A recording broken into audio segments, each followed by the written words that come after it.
Halo guys, di sini kami akan menjelaskan analisis kualitas butir soal dan pengukuran hasil belajar. Di sini kita akan melihat tentang pengertian analisis kualitas butir soal. Seperti apa kualitas butir soal itu? Kegiatan yang harus dilakukan guru untuk meningkatkan mutu soal yang telah ditulis.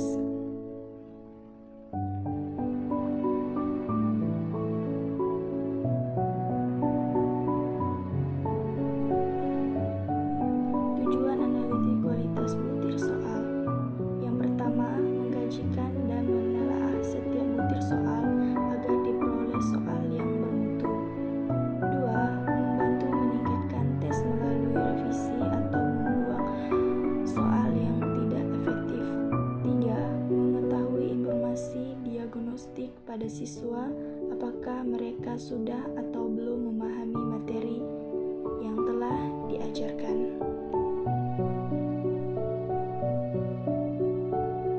Manfaat soal yang telah ditelaah. 1. Dapat membantu para pengguna tes dalam evaluasi atas tes yang digunakan.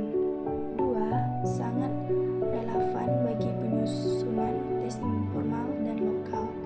3. Mendukung penulis butir soal yang efektif. 4. Secara materi dapat memperbaiki tes di kelas. 5. Meningkatkan validitas soal dan reliabilitas.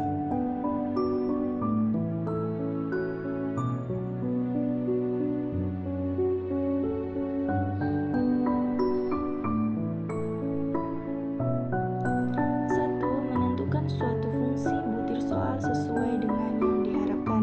2. Memberi masukan kepada siswa tentang kemampuan dan sebagai dasar untuk bahan diskusi di kelas. 3. Memberi masukan kepada guru tentang kesulitan siswa. 4. Memberi masukan pada aspek tertentu untuk mengembangkan kurikulum.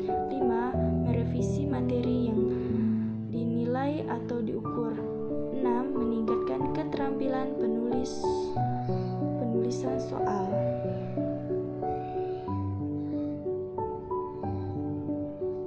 Satu, diskusi kelas efisien tentang hasil tes. 2. Kerja remedial. 3. Meningkatkan secara umum pembelajaran di kelas. 4. Meningkatkan keterampilan pada konstruksi tes.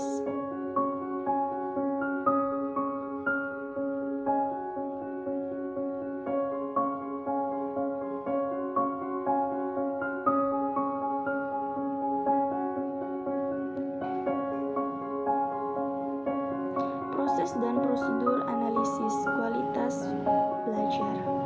Dalam melaksanakan analisis butir soal, para penulis soal dapat menganalisis secara kuantitatif dalam kaitan dengan isi dan bentuknya, dan kuantitatif dalam kaitan dengan statistiknya.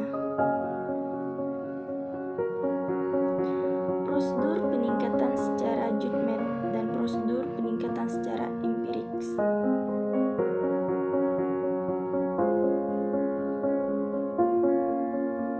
1. Kualitatif. 2. Kuantitatif.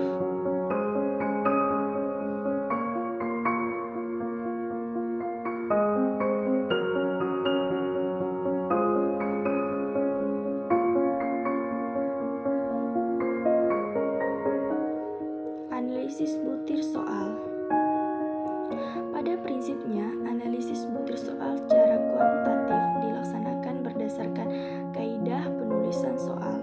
Penelaah ini biasanya dilakukan sebelum soal digunakan atau diujikan. 1. Segi materi. 2. Konstruksi. 3. Bahan atau budaya. 4. Kunci jawaban dan pedoman pensinkronnya.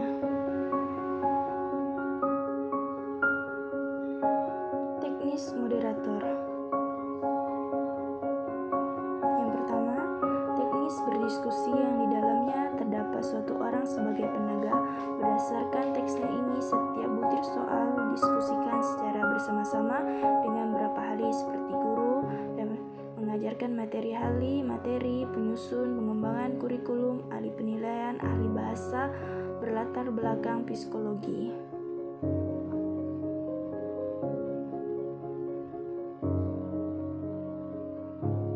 Satu, para penelaah dipersilakan mengomentari atau memberikan berdasarkan ilmu yang dimilikinya. 2. Setiap komentar atau masukan dari peserta diskusi dicatat oleh notulis. 3. Setiap butir soal ditentukan secara bersama-sama perbaikannya seperti apa.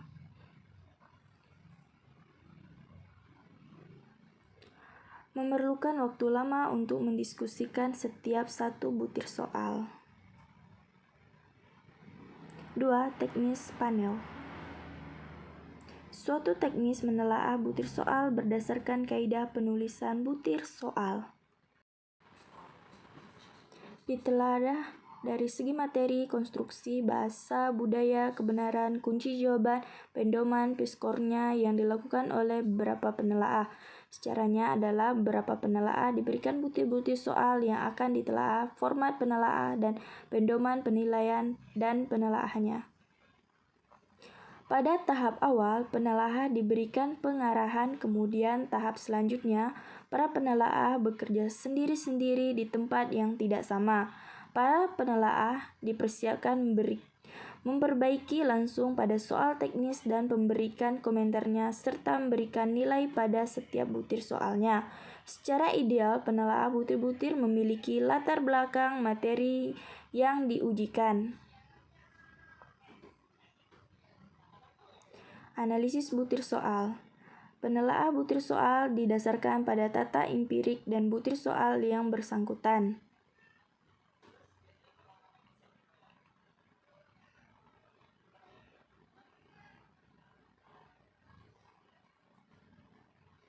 Satu, klasik.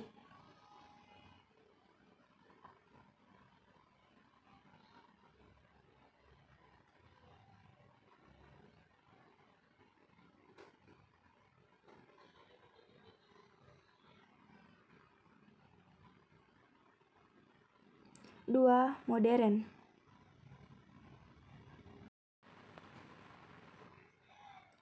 Kriteria penilaian kualitas tes hasil belajar. Tingkat kesukaran.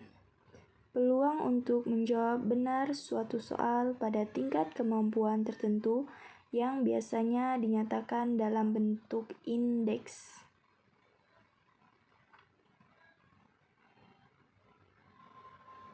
Daya pembeda. Kemampuan suatu butir soal dapat membedakan warga belajar, siswa yang telah menguasai materi yang dinyatakan yang belum menguasai materi yang dinyatakan. Validitas dan reliabilitas skor tes. Tujuan utama menghitung reliabilitas skor tes adalah untuk mengetahui tingkat ketepatan dan keejagaan skor tes. Tes yang memiliki konsistensi reliabilitas tinggi adalah akurat, reproduks, dan generalis. Terdapat kesempatan testing dan instrumen lainnya.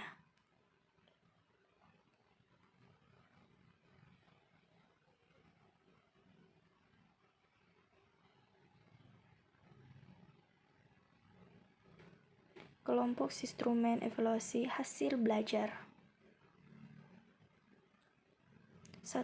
Kognitif, 2. Efektif, 3. Psikomotor.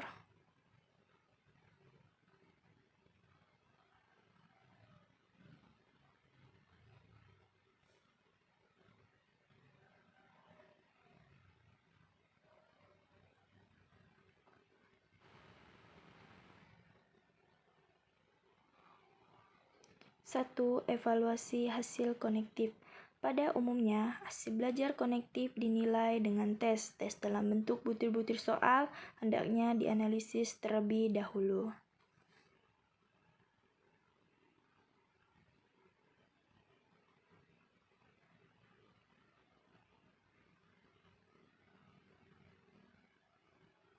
Satu, analisis tes secara teoretik, analisis kualitatif, analisis tes secara kuantitatif.